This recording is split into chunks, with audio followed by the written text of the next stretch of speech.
Merci Seigneur. Alléluia. Merci Jésus. Alléluia. Alors Seigneur, on prie Seigneur que tu puisses bénir Seigneur le partage de ce soir, l'enseignement de ce soir Seigneur, que tu puisses ouvrir nos cœurs, qu'on puisse être entiers Seigneur, pour recevoir de toi ce soir, recevoir quelque instruction Seigneur. Oh, alléluia. Je te remercie pour le privilège qu'on a de faire cette formation ce soir.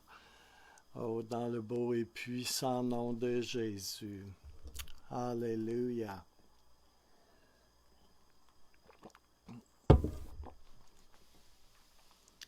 Alors, nous sommes au chapitre 3 dans cette sixième session de l'école de ministère surnaturel du Centre chrétien des Sept-Îles.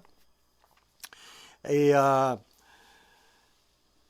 on est rendu, le chapitre 3, à un mot-clé des Écritures, particulièrement du Nouveau Testament, et c'est le mot grec « sozo ».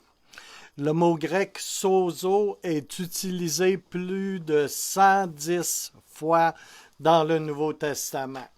C'est un verbe grec, c'est un mot d'action qui veut dire être sauvé. Ou ça veut dire porter secours. Plus précisément, pour échapper au pouvoir de Satan et être intégralement, mais vraiment intégralement restauré pour Dieu et pour être mis en ordre et être bien en lui, entier en lui. Alléluia. C'est aussi sozo, être sauvé dans le sens d'être sauvé d'une punition éternelle à cause du péché. Cela veut dire aussi être guéri. Sauvé, oui, mais sauvé vraiment intégralement. Et cela veut dire aussi être guéri de toute maladie.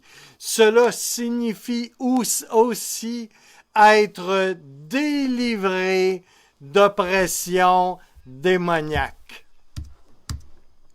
Ça veut dire beaucoup de choses, sozo. Ça veut dire sauver au sens où on l'entend généralement dans nos milieux chrétiens. Ça veut dire aussi également être guéri et ça veut dire également être délivré. Ça veut dire, en bref, être fait complet et entier en Jésus-Christ. Sozo, ça inclut donc le salut, la guérison et la délivrance tout à la fois. C'est la forme de soza qui est le verbe en tant que verbe, c'est-à-dire cela s'applique aussi au fait d'être ressuscité des morts. Au fait d'être ressuscité d'entre les morts, c'est être sozo, c'est être sauvé complètement de tout. Alors, je tenais à faire cette précision. C'est un mot extrêmement important dans le Nouveau Testament. Et à ce stade-ci de la formation, on va faire un peu un survol de ces trois choses très importantes, de ces trois aspects très importants du mot sozo. Ici, ce soir, on va se regrouper autour de définitions pour définir des mots pour que ça veuille dire la même chose pour moi que pour vous, selon le sens biblique du terme. Alors, le salut, qui est et qui fait partie du mot grec sozo. Pierre, alors qu'il prêchait aux anciens et aux dirigeants de Jérusalem, a dit « Il n'y a de sozo, Il n'y a de salut en aucun autre, car il n'y a sous le ciel aucun autre nom qui a été donné parmi les hommes par lequel nous devions être sozo, par lequel nous devions être sauvés. Paul écrit aussi aux chrétiens de Rome, si tu confesses de ta bouche le Seigneur Jésus, et si tu crois dans ton cœur que Dieu l'a ressuscité des morts, tu seras sozo, tu seras sauvé, tu seras sozo, guéri, sauvé, délivré, fait entier en lui. Romains 19, pas Romains 19, mais Romains 10, verset 9.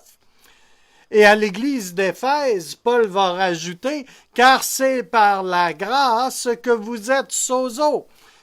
C'est par la grâce que vous êtes sauvés, par le moyen de la foi, et cela ne vient pas de vous, c'est le don de Dieu. Éphésiens 3, 8. Alors, sozo, c'est le salut, c'est aussi la guérison. Matthieu 9, 22. Jésus se retourna et dit en la voyant, « Prends courage, ma fille, ta foi t'a guérie. » Entre parenthèses, sozo. Et cette femme fut sozo, guérie à l'heure même. En Marc 6, verset 56. En quelques lieux qu'il arriva, en parlant de Jésus, dans les villages, dans les villes, ou dans les campagnes, ou sur la côte nord, on mettait les malades sur les places publiques et on le priait de leur permettre seulement de toucher le bord de son vêtement. Et tous ceux qui le touchaient étaient sozo. Ils étaient guéris. Marc 10, 52. Et Jésus lui dit, « Va, ta foi t'a sozo. Ta foi t'a sauvé. » Aussitôt, il recouvra la vue et suivit Jésus dans le chemin. Troisième aspect, la délivrance. Toujours sozo. Luc 8, 36. Ceux qui avaient vu ce qui s'était passé leur racontèrent comment le démoniaque avait été sozo. Comment il avait été guéri. 2 Timothée 4, 18. Le Seigneur me délivra de toute œuvre mauvaise et il me sauvera. Sozo. Pour me faire entrer dans son royaume céleste. À lui soit la gloire au siècle des siècles. Amen. Jude, chapitre 1, verset 5. Je veux vous rappeler, à vous qui savez fort bien toutes ces choses, que le Seigneur, après avoir sauvé, sozo, le peuple et l'avoir tiré du pays d'Égypte, fit ensuite périr les incrédules. Alors, quand on parle du mot sozo, on parle toujours de salut, de guérison et de délivrance. Autrement dit, quand on parle de salut, on parle toujours aussi de guérison et de délivrance. Tout cela sont les trois facettes du mot sozo. Alléluia. Le salut comprend la guérison et la délivrance et être fait entier. Alléluia. Luc 19, versets 9-10, Jésus lui dit, « Le salut est entré aujourd'hui dans cette maison, parce que celui-ci est aussi un fils d'Abraham, car le Fils de l'homme est venu chercher et sauver, sozo, ce qui était perdu. » Jean 20, 21 va dire, Jésus leur dit de nouveau, « La paix soit avec vous, comme le Père m'a envoyé, moi aussi je vous envoie. Alléluia. Pour sauver, guérir, délivrer. C'était le bref chapitre 3, intitulé Sozo. Je n'enseignerai pas extensivement comme sur la relation d'aide ou l'aide prophétique à travers une approche Sozo, parce que ça serait extrêmement long et ça m'éloignerait de mon but principal avec cette formation. Alors nous allons passer au chapitre 4, déjà, qui s'intitule « Le salut ». Le salut. On va voir quelques définitions qui gravitent autour de ce mot « salut ». Alléluia. Alléluia. Quelques définitions. Un pécheur. Un pécheur, c'est une personne qui a brisé une ou des lois de Dieu. Et cela inclut tout le monde, on le sait. On fait du vocabulaire, ici maintenant, là. Un pécheur, c'est une personne qui a brisé la loi ou les lois de Dieu. Et c'est très inclusif, ça couvre l'ensemble de toutes les personnes. Alléluia. Il n'y a pas une personne sur cette terre qui n'a pas brisé la loi ou les lois de Dieu. Tout le monde est pécheur. Alléluia. La mort, les ténèbres, l'enfer, la perdition, se perdre, être perdu, et tous les autres mots similaires réfèrent à la destinée des personnes qui ne sont pas sauvées. C'est ce que les pécheurs méritent. On peut aller voir Romains 3, 23 et Romains 6, 23 qui sont extrêmement clairs avec cette notion. Le ciel, on continue à faire du vocabulaire. Le ciel, la vie éternelle, la vie qui dure à toujours. La vie éternelle, c'est la vie qui dure à toujours. Et tous les mots similaires se réfèrent à la destinée des personnes sauvées après la mort. C'est la vie éternelle pourvue par Dieu pour ceux qui croient en Jésus. Point. La croix. La croix veut vraiment dire la croix sur laquelle Jésus a été crucifié pour payer la rançon pour nos péchés, pour expier nos péchés. Et il nous a sauvés afin de nous éviter de payer ce prix nous-mêmes. Encore du vocabulaire. Un chrétien ou un croyant.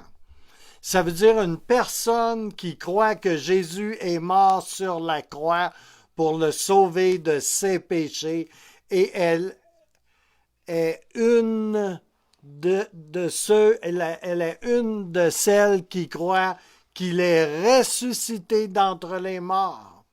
Alors, pour être un chrétien ou un croyant, il faut que l'on croie que Jésus est mort sur la croix pour nous sauver de nos péchés et également il faut croire qu'il est ressuscité d'entre les morts et il faut décider de suivre Jésus comme étant le Seigneur de notre vie. Un non-croyant réfère à quelqu'un qui ne croit pas que Jésus est mort sur la croix pour le sauver de ses péchés et il n'a pas reçu Jésus comme le Seigneur de sa vie. Ça, c'est un non-croyant.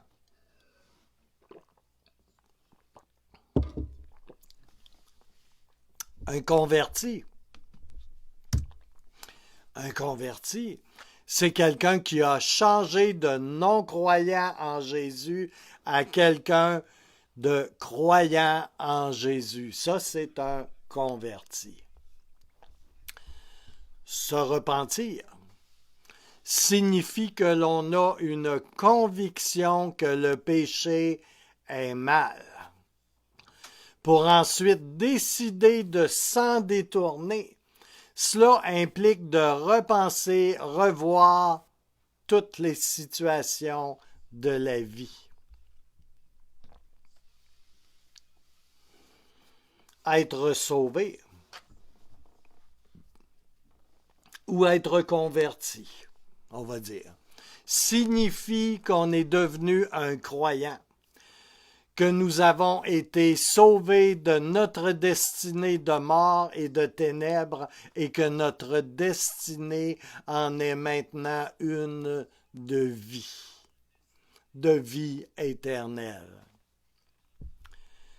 Le salut se réfère à un processus, et c'est important. Le salut réfère à un processus qui est aussi le résultat d'être converti ou sauvé. Alléluia. Ce processus d'être sauvé ou d'être converti, ce processus inclut de croire que Jésus est le Fils de Dieu. Important.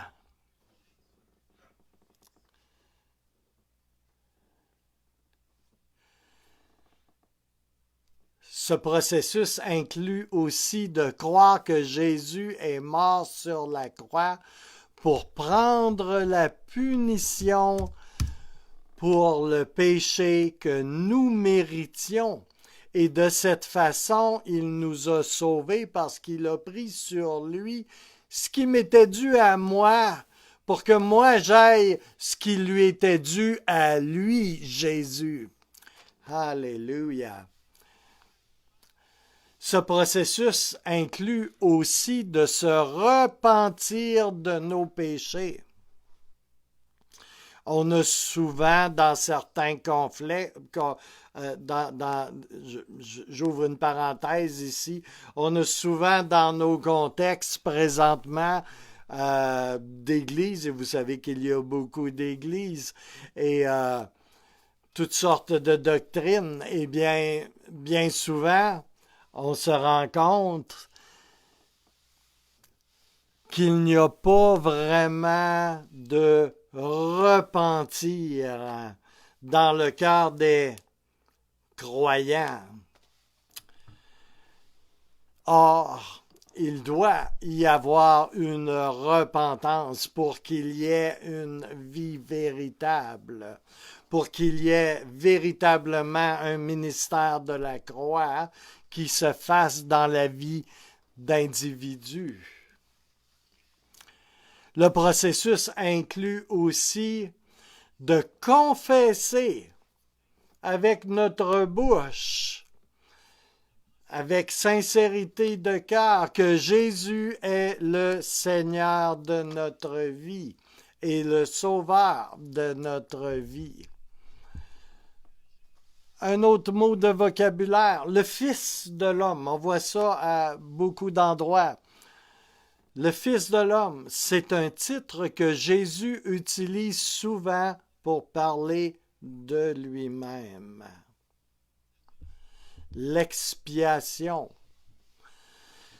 L'expiation réfère à toute l'œuvre que le Seigneur a accomplie en amenant des pécheurs qui étaient étrangers à Dieu à être remis en relation avec le Père.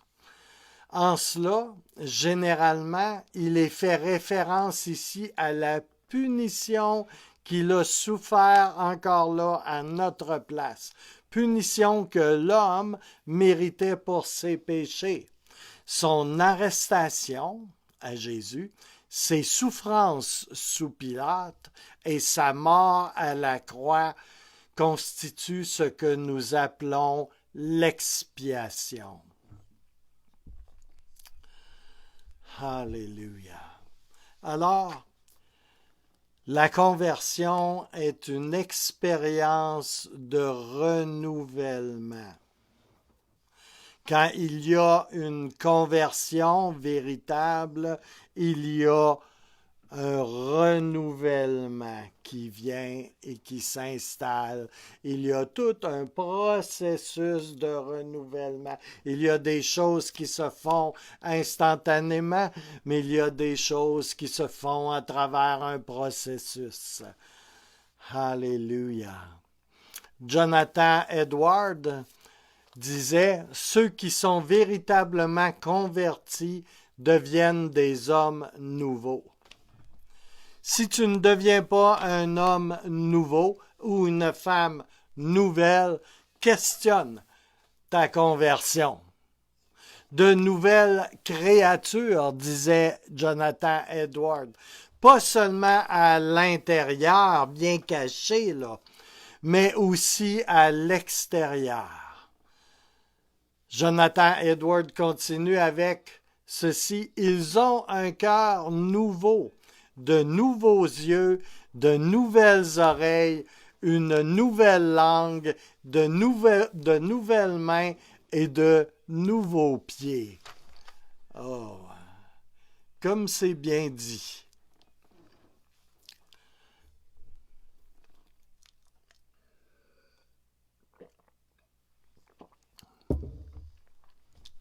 « 2 Corinthiens 5, 17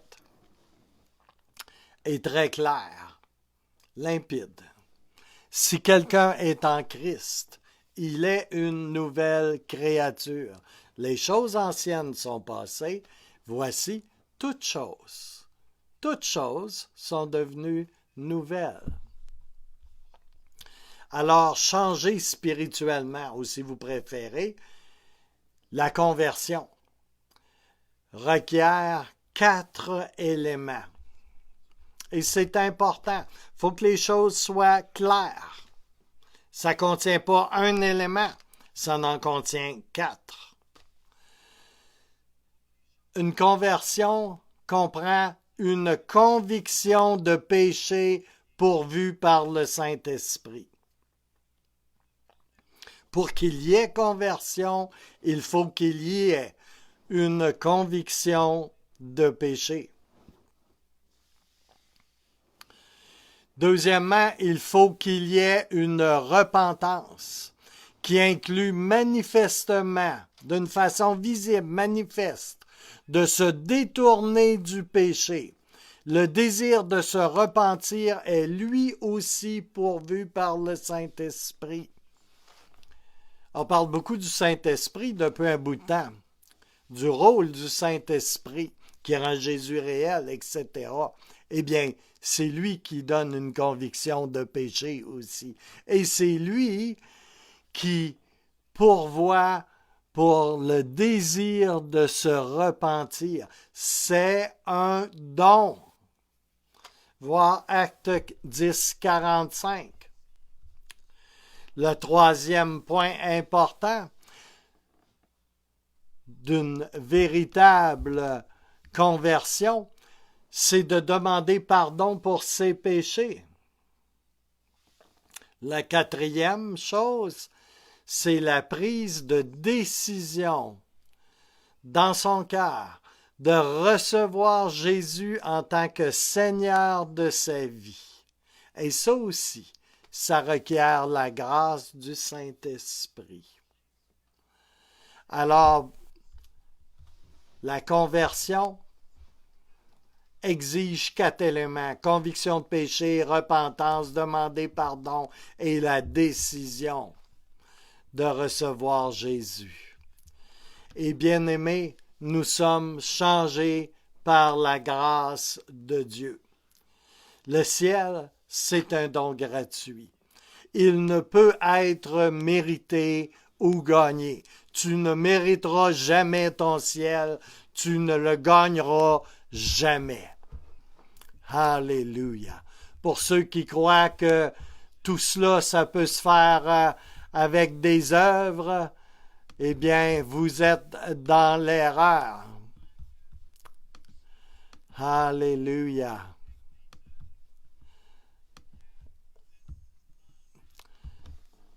il ne peut jamais être mérité le ciel. Le salut est essentiellement un don gratuit. Lui aussi, le salut, tout comme le ciel, ne peut être mérité ou gagné. Jamais il ne peut être mérité ou gagné. Alléluia. Merci Seigneur. Les versets suivants sont tous au sujet de la grâce. Premier point, l'homme est un pécheur. Romains 3, 23. Car tous ont péché et sont privés de la gloire de Dieu. Y a-t-il quelque chose à ajouter? Y a-t-il quelque chose à enlever à cela? Absolument pas. C'est complet. Et c'est d'une clarté et d'une limpidité. On ne peut plus cru. Car tous ont péché et sont privés de la gloire de Dieu. Ésaïe 53, verset 6. Nous étions tous errants comme des brebis. Chacun suivait sa propre voie et l'Éternel a fait retomber sur lui, Jésus, l'iniquité de nous tous. Deuxième point, la conséquence du péché, c'est la mort. Romains 6, 23. Car le salaire du péché, c'est la mort. Troisième, l'homme ne peut pas se sauver lui-même et que c'est difficile à saisir pour bien des individus.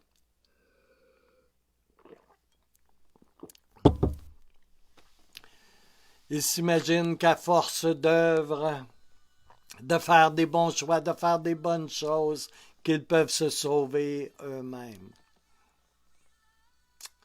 Oh, alléluia! Car tous ont péché et sont privés de la gloire de Dieu. Éphésiens 2, versets 8 et 9. Car c'est par la grâce que vous êtes sauvés par le moyen de la foi. Écoutez bien ici. Et cela ne vient pas de vous. C'est le don de Dieu. Ce n'est point par les œuvres, afin que personne ne se glorifie. Autre point, Jésus est le Fils de Dieu, un membre de la Trinité divine.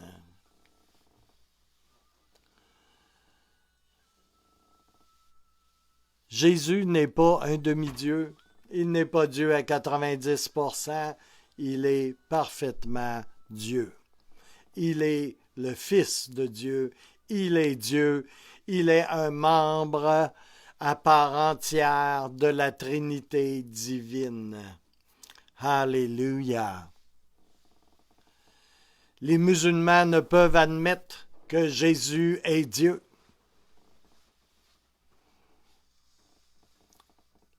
Et c'est pour ça qu'ils sont complètement perdus.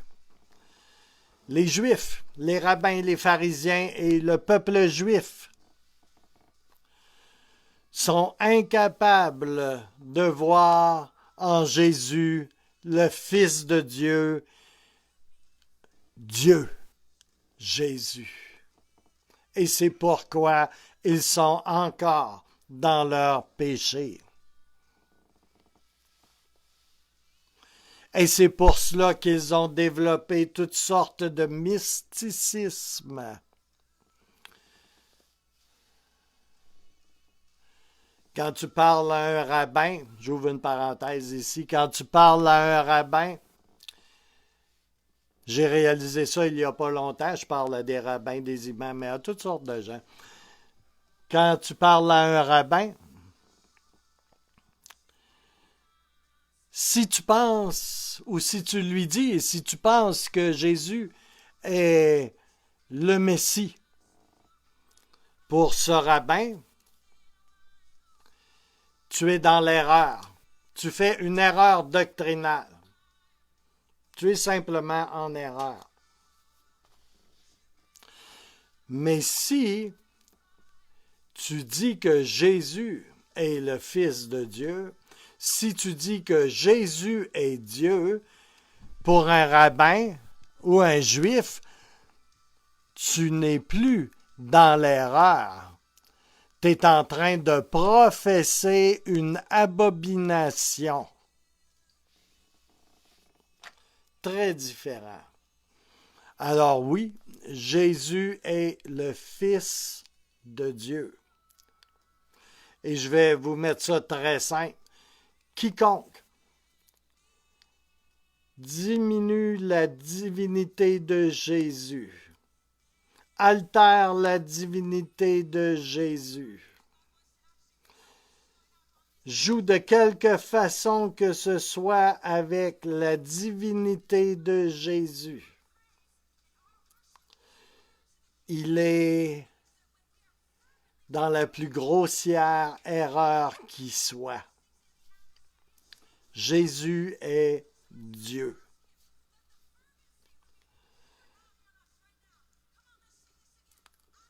Alléluia. Merci Seigneur. Gloire à Jésus. Je pense qu'il n'y a pas une semaine qui se passe sans que je rencontre quelqu'un qui a quelque chose à dire au sujet de Jésus, qui est erroné, profondément erroné, parce que ça touche à la divinité de Jésus. Alléluia. Jean 1, verset 1. Au commencement était la parole, et la parole était avec Dieu, et la parole était Dieu. Jean 1, 14. Et la parole a été faite chair, et elle a habité parmi nous, pleine de grâce et de vérité. Et nous avons contemplé sa gloire, une gloire comme la gloire du Fils unique venu du Père. Jésus. Jésus est venu sur la terre pour nous sauver des conséquences de nos péchés. Jean 3,16. Car Dieu a tant aimé le monde qu'il a donné son Fils unique afin que quiconque croit en lui ne périsse point, mais qu'il ait la vie éternelle. 1 Timothée 1,15. C'est une parole certaine et entièrement digne d'être reçue, que Jésus-Christ est venu dans le monde pour sauver les pécheurs, dont je suis le premier, va dire Paul. Autre point, Jésus a payé tout le prix pour nos péchés. À la croix, Dieu a traité Jésus comme s'il avait commis tes péchés, les miens, nos péchés. 1 Pierre 2, 24. Lui qui a porté lui-même nos péchés en son corps sur le bois, afin que, morts au péché, nous vivions pour la justice. Lui, par les meurtrissures duquel vous avez été sozo, guéris.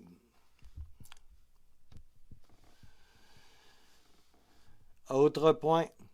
Si nous voulons connaître ce que Jésus pense de notre désobéissance et de nos péchés, considérez ce que la croix a représenté pour Jésus.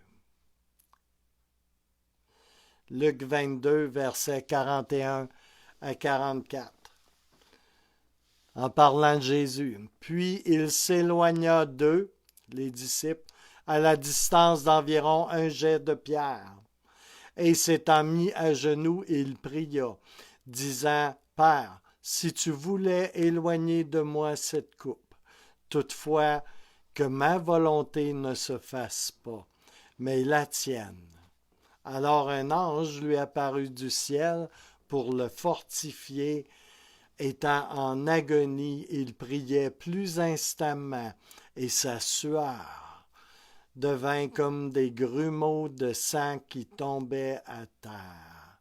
Déjà là, à Gethsémani, il saignait pour nous et pour nos péchés.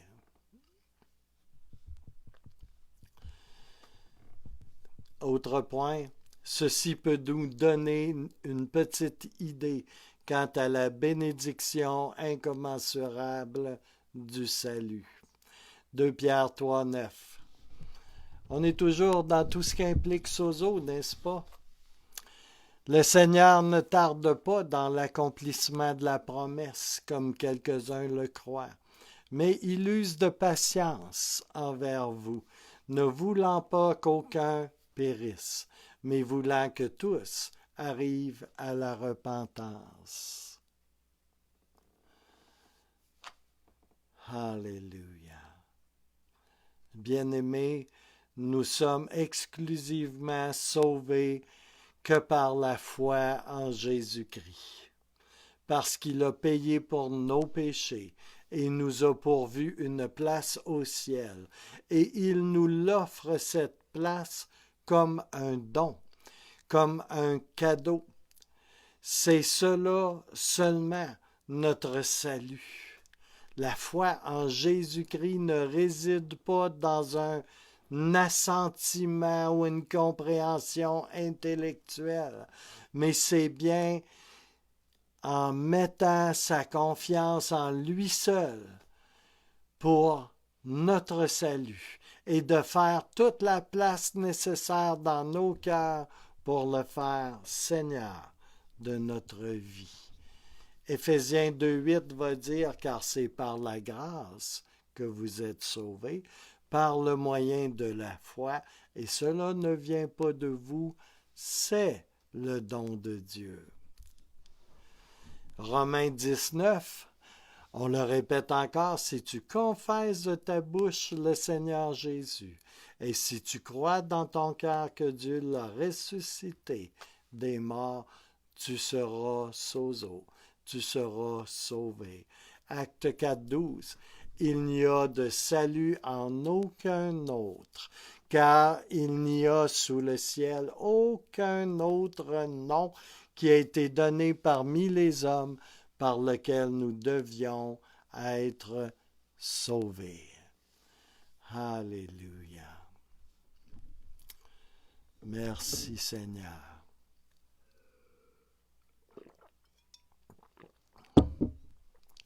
Ce sont sans doute des choses que vous connaissez, que vous savez, mais il est important de les clarifier et de les déclarer et de les définir encore, parce qu'il n'y a pas à aller ni à gauche ni à droite. Les Écritures sont parfaitement claires au sujet du salut. Alors, un modèle de ministère de salut.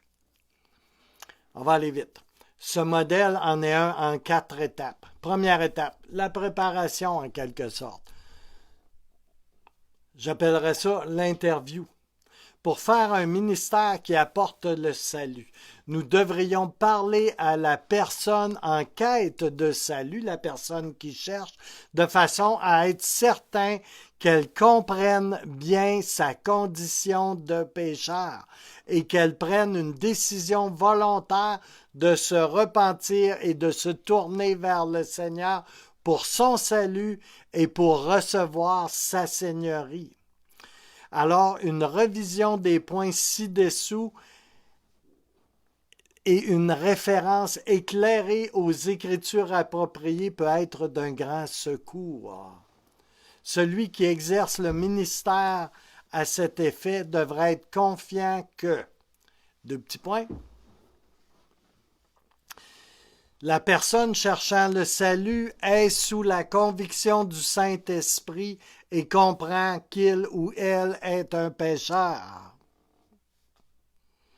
Il faut s'assurer de cela.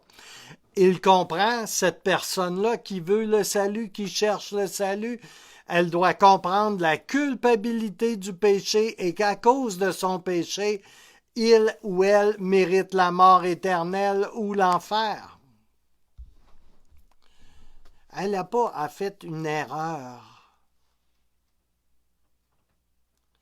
Elle a besoin d'avoir une conviction de péché et de ce que le péché produit. Et elle a besoin de s'en repentir. La personne qui cherche le salut, elle doit comprendre que Jésus, lui, était sans péché et qu'il est le Fils de Dieu et que Jésus a complètement payé le prix. S'il ne l'avait pas fait, lui, le pécheur serait sous cette condamnation. Uniquement Jésus pouvait payer ce prix parce que Jésus seul était sans péché. Alléluia.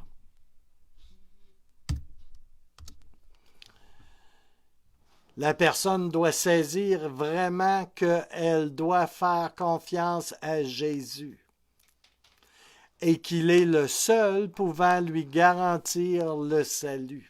Ce qui veut dire que le salut ne peut pas être gagné, et je le redis encore, ou mérité en faisant d'autres belles et bonnes choses à la place de mauvaises choses.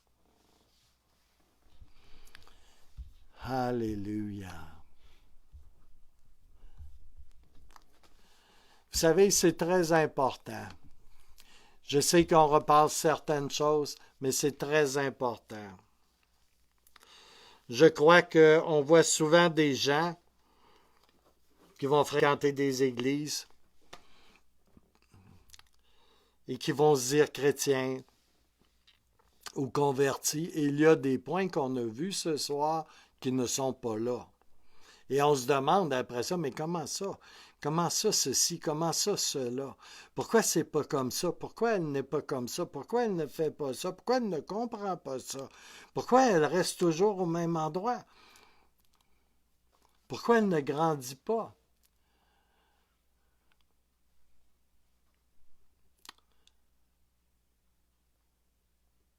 Il y a des choses élémentaires. Et ces choses ne peuvent être évitées ou diluées ou tassées.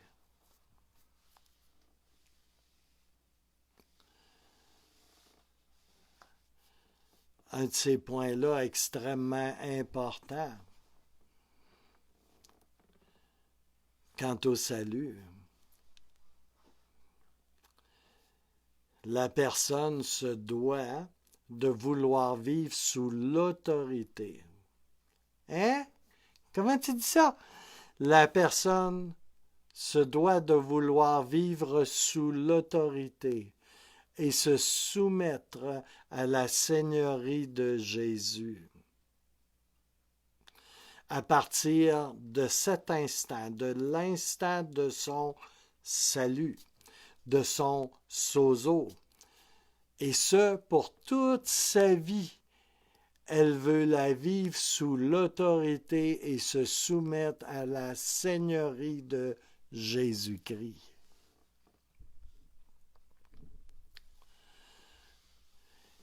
Quand on conduit quelqu'un au salut, il y a plusieurs choses que nous pouvons mentionner à quelqu'un qui est en recherche, qui cherche pour le salut.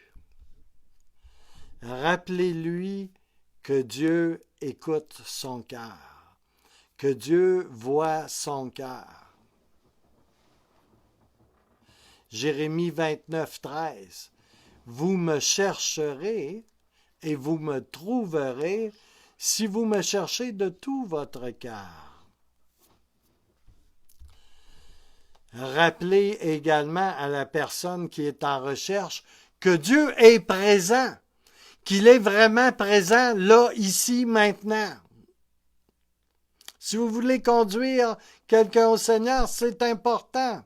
Matthieu 18, 20. Car là où 2 ou 3 sont assemblés en mon nom, je suis au milieu d'eux. Autre point important, rappeler à la personne qui est en recherche ou qui s'approche du salut que Dieu l'aime et qu'il veut, oui, il veut, Dieu, qu'elle soit sauvée. Toujours, c'est ce qu'il veut.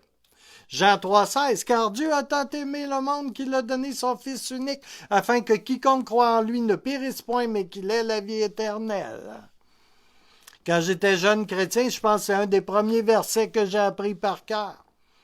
Chacun d'entre nous, on devrait le connaître par cœur. Et je ne suis pas un de ceux qui mémorisent systématiquement tous les versets. Mais quand j'ai commencé à faire de l'évangélisation, j'ai enregistré, mémorisé Jean 3,16. C'est un must. 2 Pierre 3,9.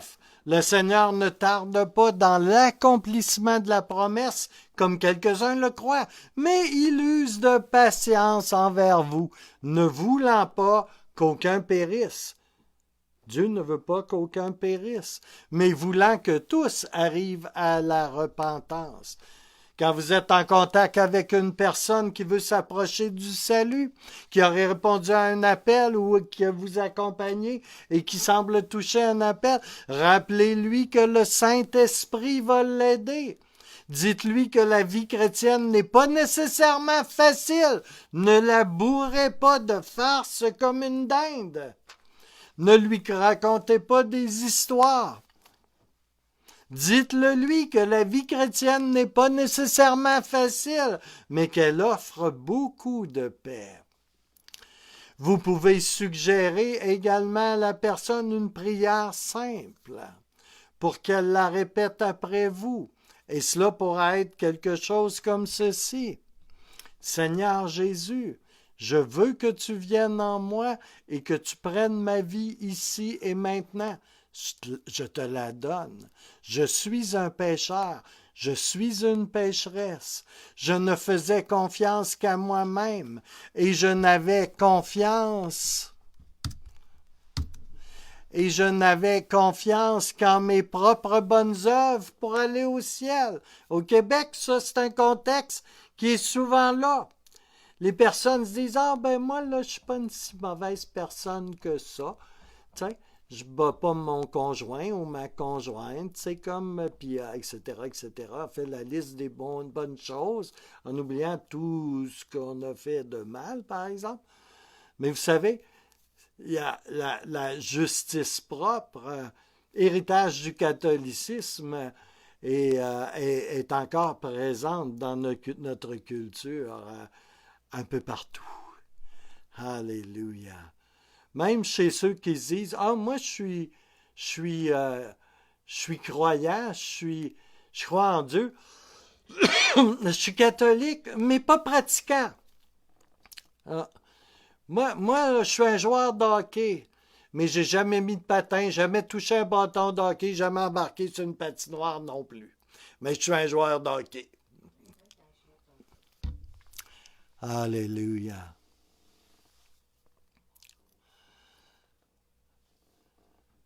Mais maintenant, je reprends la prière. Je vais reprendre un petit peu, je vais reculer un peu.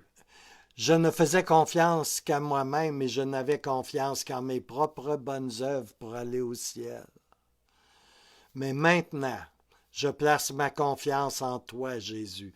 Je crois que tu es Dieu et que tu as payé le prix pour toute la punition que je méritais à cause de ce que j'avais fait. Je te demande de me pardonner les mauvaises choses que j'ai faites et celles que j'ai voulu faire aussi.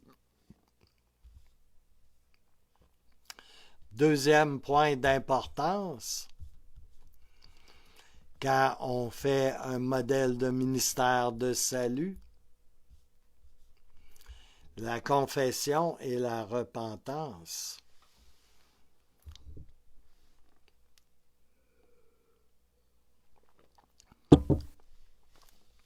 Demandez à la personne de faire des confessions spécifique de ses péchés, indiquant sa repentance pour chacune d'entre elles et de demander à Dieu son pardon pour chacune d'elles, pour chacune de ses péchés, chacun de ses péchés pour les choses qu'elle a besoin de confesser, elle doit demander pardon pour cela.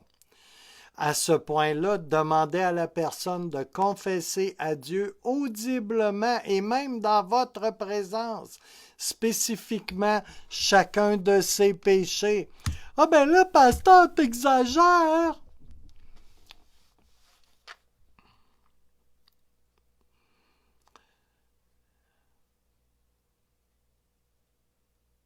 Non, j'exagère pas. Sans repentance, frères et sœurs, il n'y a pas de salut. Il n'y a pas de divorce d'avec le péché sans repentance et sans confession. Et là, on n'est pas obligé de faire une liste qui va jusqu'à l'infini. Alléluia. Mais on a besoin de conduire la personne à confesser à Dieu ses péchés, ceux que le Saint-Esprit amène dans ses pensées. Ces confessions demandent de l'honnêteté, évidemment, d'être honnête avec soi-même pour amener dans la lumière chacun de ses péchés. Et la personne devrait dire au Seigneur qu'elle se repent de chacun des péchés mentionnés. Et qu'elle entend bien détourner son cœur loin de ses péchés dans l'avenir. Puis elle devrait demander pardon pour chacun d'eux. Le plus spécifique ces confessions vont être, le mieux ça va être. Ça ne doit pas être caché. Alors il faut laisser du temps, donner du temps au Saint-Esprit de parler dans l'esprit de la personne qui veut Christ. Souvent, on n'est pas à l'aise avec ça et on passe par-dessus rapidement. Et certains vont carrément sauter par-dessus. Ce n'est pas une bonne chose. Il faut prendre le temps. Vous savez, comme on a vu bien trop souvent, c'est pas juste de faire une petite prière. Là. Une petite prière pour recevoir Jésus. Là. Puis il n'y a pas de repentance, il n'y a pas vraiment de confession de péché, il n'y a pas... C'est boiteux, c'est tellement boiteux. Et après, on se demande pourquoi ça ne va pas plus loin, pourquoi la personne ne va pas plus loin.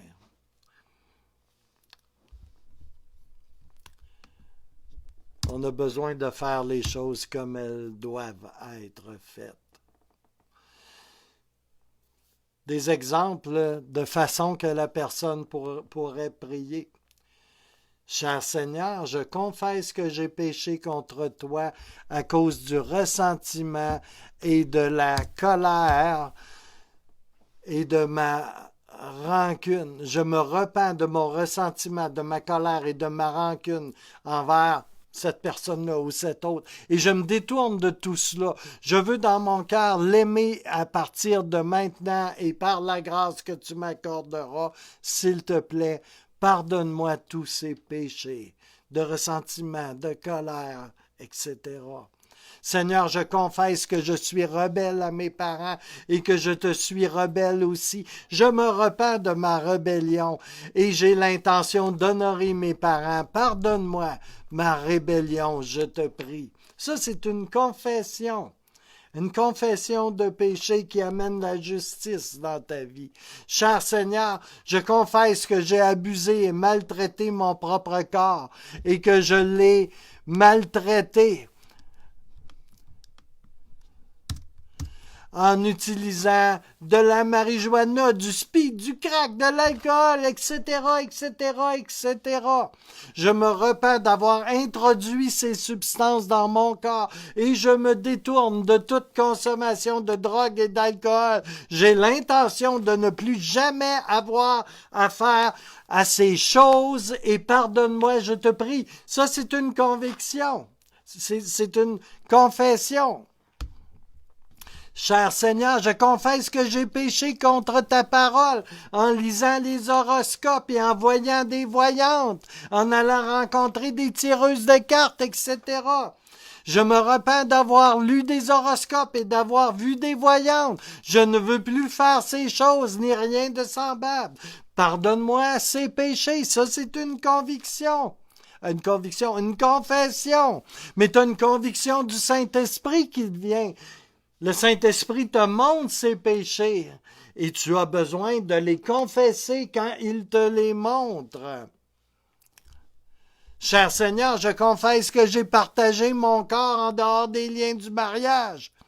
Avec Serge, Claude, Jean, blablabla, bla, bla, bla, en nommant les gens par leur prénom, je réalise que chacune de ces relations était péché et je me repens de ces péchés et je veux me détourner à l'avenir de toutes ces choses, me détourner résolument de toute fornication. Pardonne-moi pour chacune des fois où j'ai péché avec ces personnes. Alors il faut allouer quelques minutes de silence afin que le Saint-Esprit amène dans les pensées de la personne tout autre péché pour qu'il soit mis en lumière, confessé et pour qu'il y ait vraiment une repentance. Alléluia. Ici, quelques suggestions à propos d'entendre des confessions. J'en ai entendu plusieurs dans ma vie.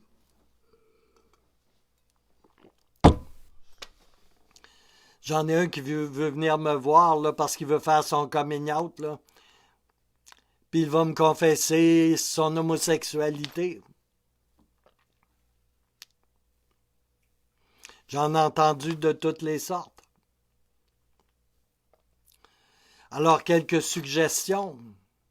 Vous savez, il faut aimer assez les âmes pour prendre le temps de prendre le temps avec ce qui doit être fait. Il s'agit du salut d'une âme. Il s'agit de venir à Christ, d'échapper à l'enfer et à la malédiction du péché. Ce n'est pas une petite chose. Si Dieu vous envoie quelqu'un ou vous place à côté de quelqu'un, soyez un aide pour lui, pour qu'il s'enligne correctement avec le Seigneur. Laissez faire les petits mal à l'aise, les petits malaises. C'est un privilège de pouvoir participer à la conversion, de pouvoir être là et d'aider une âme à être transférée du royaume des ténèbres au royaume de son admirable lumière. Faisons les choses correctement. Alors, quelques suggestions à propos d'entendre des confessions. Ne soyez pas choqués par quoi que ce soit que vous entendez.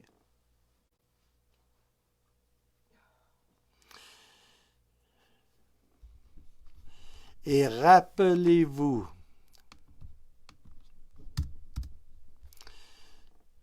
que chaque confession est absolument confidentielle. La seule échappatoire à la confidentialité serait que la personne vous demande d'en parler à quelqu'un d'autre.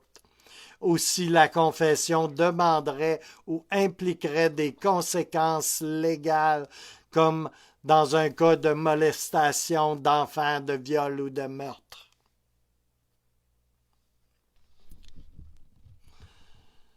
Moi, dans les milieux où je travaille présentement, tout est confidentiel dans ce que les gens me disent. Mais s'il me dit « je vais aller tuer ce gars-là » ou « je vais me pendre », eh bien, je suis pas tenu à respecter la confidentialité dans ces temps précis-là. Rappelez-vous toujours que malgré la délicatesse de la chose, la confession spécifique et précise est de loin préférable à la confession générale qui élude souvent le péché pour toutes sortes de raisons. Ah, il est un peu facile. Ah, Seigneur, pardonne-moi tous mes péchés. Amen. Oh.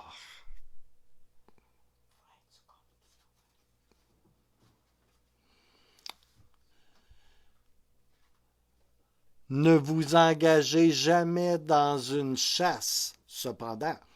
Ne vous engagez jamais dans une chasse au péché charnel. Le seul guide adéquat pour une saine et réelle repentance est faite par le Saint-Esprit, frères et sœurs.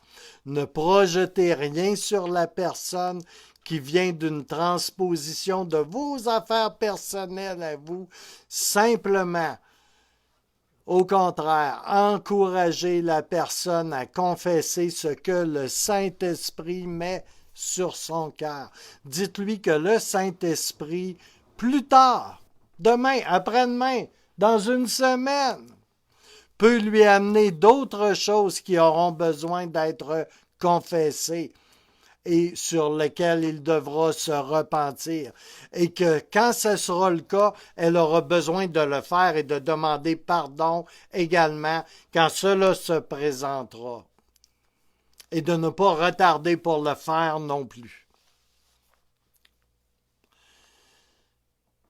Notre suggestion, soyez toujours prudents afin de ne pas être amorcé et attiré vous-même par un quelconque péché qui est confessé devant vous.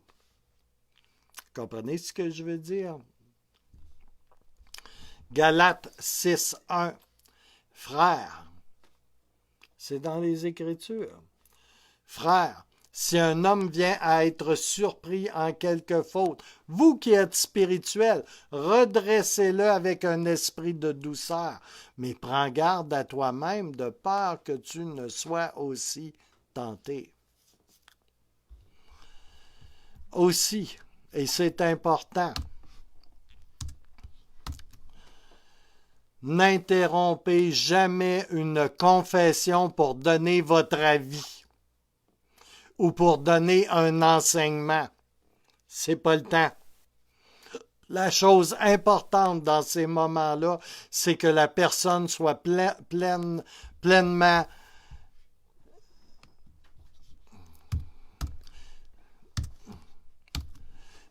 guidée dans le processus par le Saint-Esprit. C'est une affaire entre elle et Dieu avec l'aide du Saint-Esprit.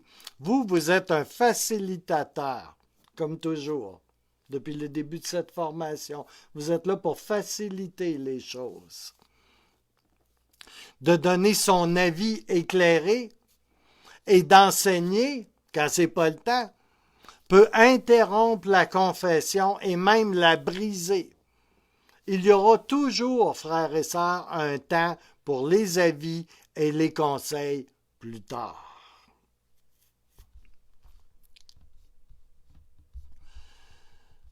Le quatrième point dans un ministère pour amener les gens au salut. Quand et après qu'une personne a fait ses confessions et la repentance, comme le Saint-Esprit l'a dirigé à faire, vous pouvez conclure par un temps de prière en lui demandant si elle veut recevoir le Saint-Esprit en tant que Seigneur.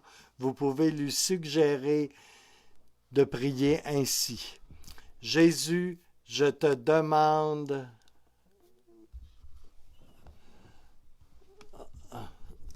je fais une correction, hein, c'est en passant.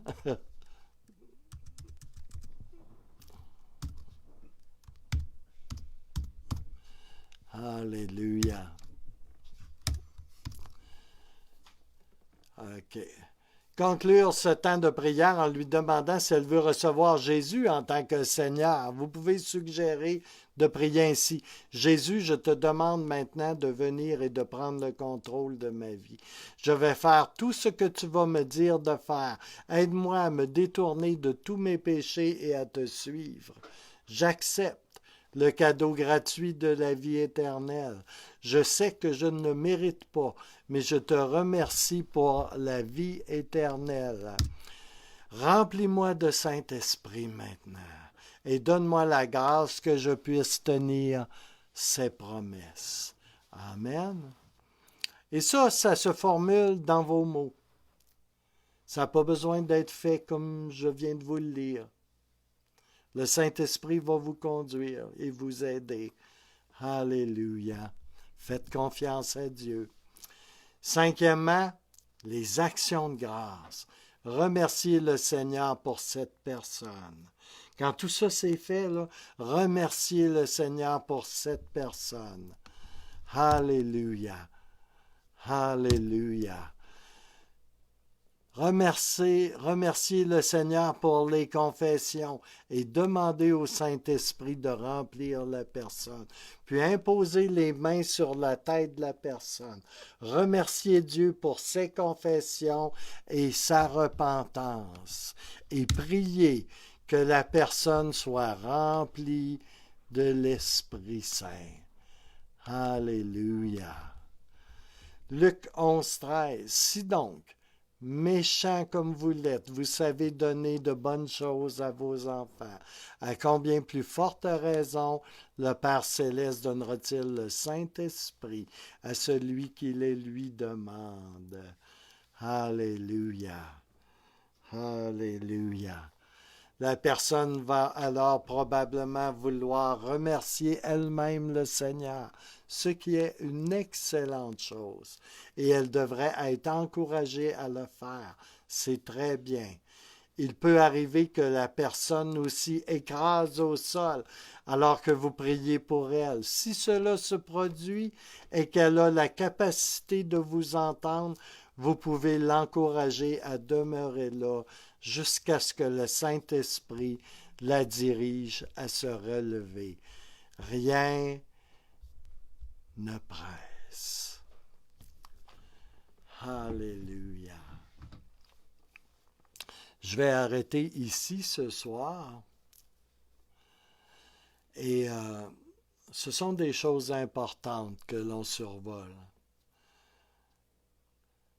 Si vous avez des questions, eh bien, je vous encourage à m'en parler lorsque vous aurez l'occasion. Prenez des notes.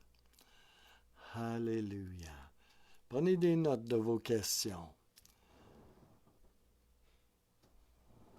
Alors ce soir, je veux juste terminer par un mot de prière. Alors Seigneur, je prie que tu bénisses, Seigneur, chaque personne qui a écouté cet enseignement, Seigneur, que tu puisses, Seigneur, nous accompagner, Seigneur, en fin de semaine, Seigneur, et que tu puisses bénir chaque famille, Seigneur, chaque personne, Seigneur.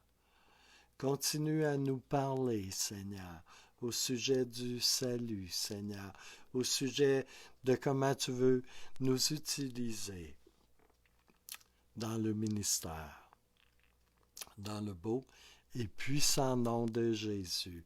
Alors, on se revoit à la 7e session de la formation de ministère du Centre chrétien des Sept-Îles et que Dieu vous bénisse abondamment.